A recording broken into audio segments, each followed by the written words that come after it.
Try this. They stay soft and doesn't dry out.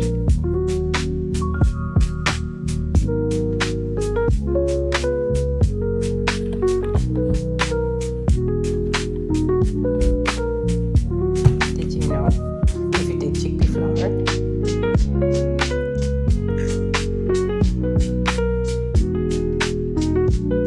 bit of flour, a bit of paprika, pinch of salt,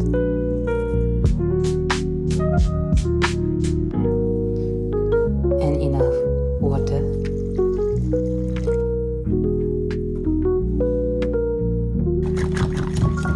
and show who's the boss.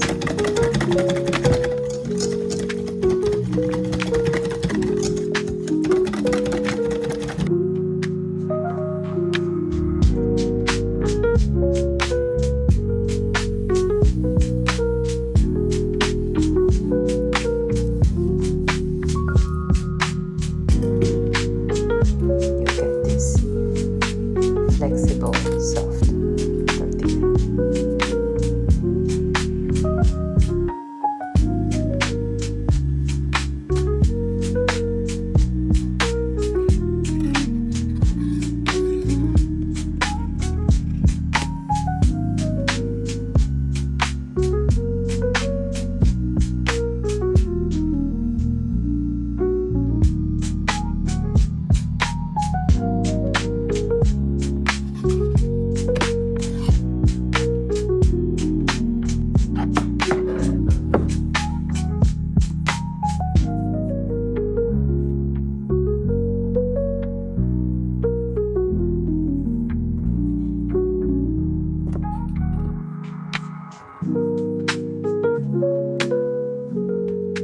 This hits every time.